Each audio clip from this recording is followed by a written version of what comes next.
Hello guys, good afternoon. My self is Nisha Verma और हम लोग पढ़ रहे थे माइक्रोबायोलॉजी। तो बच्चों सब लोग कैसे हैं?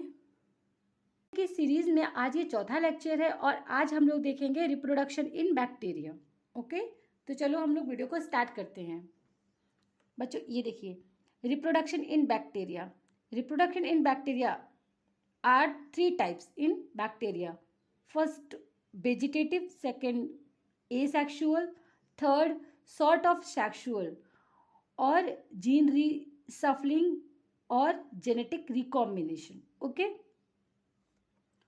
बैक्टीरिया में ट्रू सेक्सुअल रिप्रोडक्शन नहीं होता है, इसलिए इसको सॉर्ट ऑफ सेक्सुअल रिप्रोडक्शन बोलते हैं. ओके, तो वेजिटेटिव रिप्रोडक्शन के अंतर्गत बाइनरी फिजन, बडिंग्स, ये दो टाइप्स के आते हैं, जिसमें बाइनरी फिजन्स मोस्ट कॉमन होता है और ये फेवरेबल कंडीशन में होता है. ठीक है. Asexual reproduction by endospores, by conidia formation, by cyst formation, by zoospores के द्वारा होता है. और जेनेटिक रिकॉम्बिनेशन में क्या होता है कि जो जेनेटिक मटेरियल होता है वो ट्रांसफर होता है one bacterium to another bacterium. Okay, अब देखिए ये तीन टाइप्स का होता है. जैसे फर्स्ट होता है ट्रांसफॉर्मेशन, सेकंड होता है कॉन्जुगेशन, थर्ड होता है ट्रांसडक्शन. ठीक है, तो ट्रांसफॉर्मेशन में हम लोग ग्रिफिथ एक्सपेरिमेंट को पढ़ते हैं. कॉन्जुगेशन, और ये कॉन्जुगेशन है वो लीडर वर्ग एंड टैटम ने दिया था इन इकोलाई में, एंड ट्रांसडक्शन का प्रोसेस जिंगर एंड लीडर वर्ग ने दिया था इन साल्मोनेला. ओके, अब हम लोग थोड़ा सा डिटेल देख लेते हैं. एसेक्सुअल रिप्रोडक्शन, ये देखिए, by endospore, by cyst formation, by zoospore and by conidia. Okay, endospore देखिए कब बनते हैं, जब बैक्टीरिया के लिए अनफेवरेबल कंडीशन होती है. उस टाइम पे बैक्टीरिया क्या करता है, एंडोस्पोर का फॉर्मेशन करता है.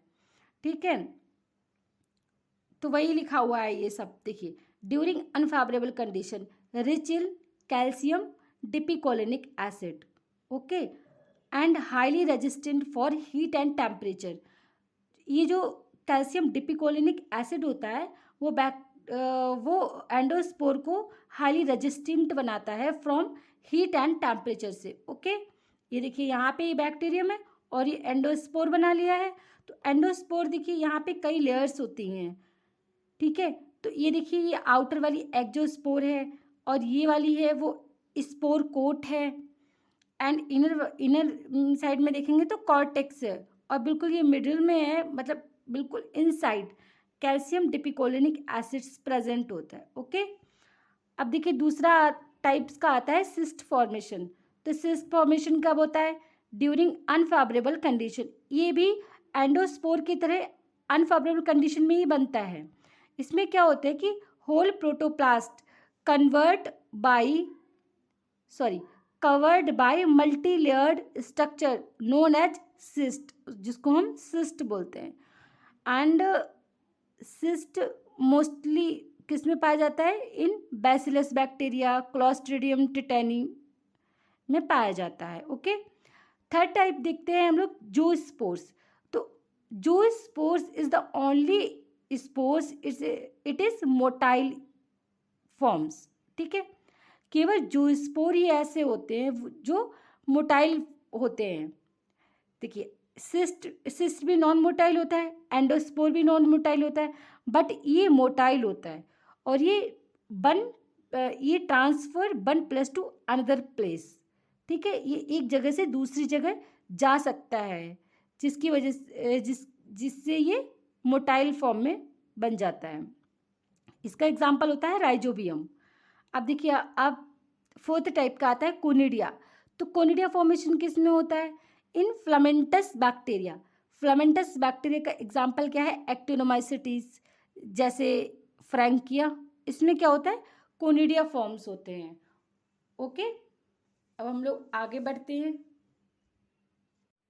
अब देखिए ये आ जाता है जेनेटिक रिकॉम्बिनेशन, जिसको हम जीन रीसफलिंग भी कहते हैं. ये भी तीन तरह का होता है, जिसमें ट्रांसफॉर्मेशन होता है, कॉन्जुगेशन होता है एंड ट्रांसडक्शन होता है.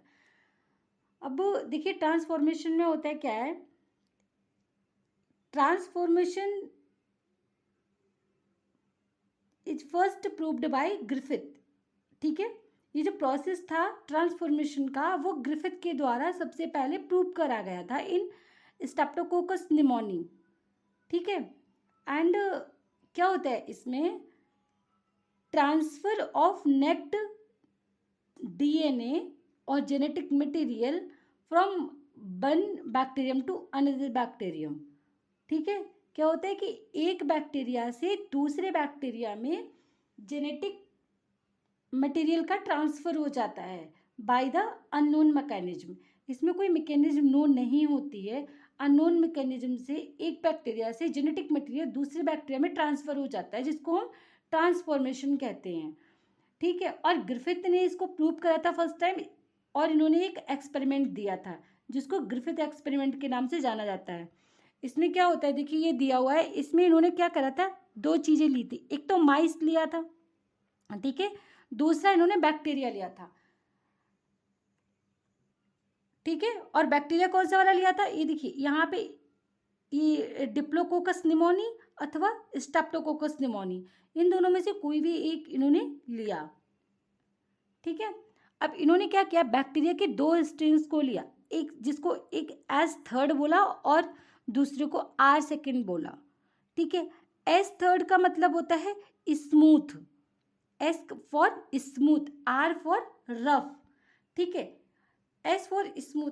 स्मूथ क्यों होता है, क्योंकि ये जो बैक्टीरिया होता है इसमें सेल वॉल प्रेजेंट होती है, जिस वजह से ये स्मूथ होता है।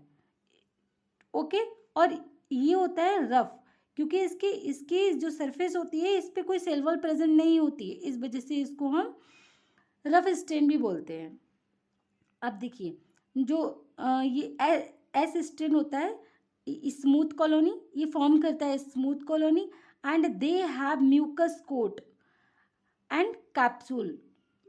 इसमें म्यूकस कोट प्रेजेंट होता है या फिर कैप्सूल प्रेजेंट होता है, जिस वजह से ये स्मूथ होता है। ओके, और इसको इनकैप्सुलेटेड भी बोल सकते हैं। और ये स्ट्रेन जो होता है एस थर्ड स्ट्रेन होता है वो बैरुलेंट होता है। ठीक है, बैरुलेंट का मतलब होता है डिजीज कॉजिंग, ये स्ट्रेन होता है वो डिजीज कॉजिंग होता है, जिसको हम एस स्ट्रेन बोलते हैं।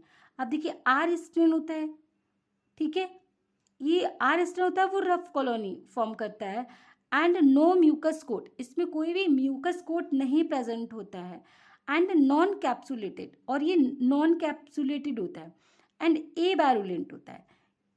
क्योंकि ये नॉन कैप्सुलेटेड होता है सो इट्स ए बैरुलेंट। ठीक है, नो डिजीज कॉजिंग कैपेसिटी। ठीक है, इसमें क्या होता है, कोई किसी भी तरह की डिजीज कॉजिंग कैपेसिटी प्रेजेंट नहीं होती है। ठीक है, अब हम लोग देख लेते हैं इन दोनों स्ट्रेन से उन्होंने जो एक्सपेरिमेंट करा था उसको हम देख लेते हैं। अब देखिए आर स्ट्रेन लिया और इन्होंने एक माइस लिया, आर स्ट्रेन को इन्होंने माइस को दे दिया, माइस को इंजेक्ट कर दिया, फिर क्या हुआ, माइस सर्वाइव कर रहा है। ठीक है, फिर इन्होंने दोबारा से क्या किया, इन्होंने एस स्ट्रेन लिया, वो इन्होंने माइस को इंजेक्ट करा, फिर माइस डेड हो गया। ठीक है, उसके बाद इन्होंने सोचा कि हम आर स्ट्रेन को दे रहे हैं माइस को तो माइस सर्वाइव कर रहा है, लेकिन जब हमने इसको एस स्ट्रेन को दिया माइस को तो माइस डेड हो जा रहा है। तो इसका मतलब है कि समथिंग इज प्रेजेंट, मतलब कुछ ऐसा है एस स्ट्रेन में जो कि माइस की डेथ करा दे रहा है। ठीक है, अब इन्होंने एक थर्ड एक्सपेरिमेंट में क्या करा, इन्होंने हीट किल्ड एस स्ट्रेन लिया और फिर इन्होंने इसको हीट किल्ड कर दिया, उसके बाद इंजेक्ट करा माइस में तो माइस सर्वाइव। तो ये सरप्राइज हो गए क्योंकि अब इन्होंने हीट किल्ड करके एस स्ट्रेन दिया माइस को तो माइस सर्वाइव कर गया, क्यों। ठीक है, अब इन्होंने एक फोर्थ एक्सपेरिमेंट करा, उसमें इन्होंने क्या करा, अब देखिए यहाँ पे इन्होंने क्या सोचा कि जब हमने एस थर्ड दिया ठीक है, एस स्ट्रेन दिया, हीट किल्ड करके माइस को, तो क्या हुआ, माइस सरवाइव कर गया। इसका मतलब क्या हुआ कि हीट किल्ड करने पे माइस की डिजीज कॉजिंग कैपेसिटी नष्ट हो गई, है ना। फिर उन्होंने क्या करा कि एक फोर्थ एक्सपेरिमेंट में heat killed S strain plus इन्होंने आर स्ट्रेन दोनों को मिक्स करके दिया माइस को, ठीक है। तो फिर माइस डेड हो गया। तो इन्होंने इससे क्या कैलकुलेशन निकाला, इन्होंने ये कैलकुलेट किया कि कुछ ऐसा प्रेजेंट है, ठीक है, जो डेथ के लिए रिस्पॉन्सिबल हो रहा है। मतलब क्या, मतलब आर स्ट्रेन से कुछ ऐसा है जो एस स्ट्रेन में ट्रांसफर हो गया है और वो माइस की डेथ करा दे रहा है, ठीक है। इसी को ग्रिफिथ एक्सपेरिमेंट के नाम से जाना जाता है, ठीक है। उम्मीद करती हूँ कि बच्चों आपको बहुत अच्छे से ये समझ में आ गया होगा। अब हम लोग देखते हैं कॉन्जुगेशन। ओके, कॉन्जुगेशन में क्या होता है, यहाँ पे देखिए एक ये बैक्टीरियम है और दूसरा ये बैक्टीरियम, यहाँ पे एक कॉन्जुगेशन ट्यूब का फॉर्मेशन हो जाता है, ठीक है।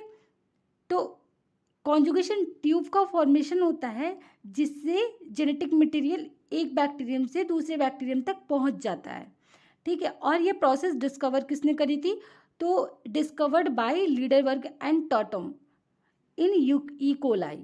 ये कॉन्जुगेशन का प्रोसेस लीडरबर्ग एंड टॉटम ने दिया था इन ई कोलाई में। अब देखिए यहाँ पे देखते हैं, transfer of genes from one bacteria to another via conjugation tube, ठीक है। यहाँ से क्वेश्चन कैसे बन सकता है, जैसे यहाँ पे पूछ लेगा कि कॉन्जुगेशन का प्रोसेस किस साइंटिस्ट ने दिया था, तो लीडरबर्ग एंड टॉटम ने दिया था, ठीक है। और किस में दिया गया था, तो ई कोलाई में दिया गया था, ठीक है। अब देखिए थर्ड टाइप का आता है ट्रांसडक्शन। तो ट्रांसडक्शन में ये जो ट्रांसडक्शन का प्रोसेस है वो दिया गया था, डिस्कवर करा गया था by the Lederberg and ginger and Lederberg ने दिया था इन सल्मोनेला टाइफीम्यूरियम में। इसमें क्या होता है कि transfer of gene from one bacteria to another with the help of bacteriophage, ठीक है। बैक्टीरियोफेज की हेल्प से जेनेटिक मटेरियल का एक बैक्टीरिया से दूसरे बैक्टीरिया में जाना ट्रांसडक्शन कहलाता है, ठीक है। तो उम्मीद करती हूँ आप लोगों को बैक्टीरिया में रिप्रोडक्शन समझ में आया होगा और इसको आप लोग बहुत अच्छे से लर्न करेंगे। चलिए आज हम लोग इस वीडियो को समाप्त करते हैं और कल से हम लोग कुछ और नया सीखेंगे। Thank you for watching.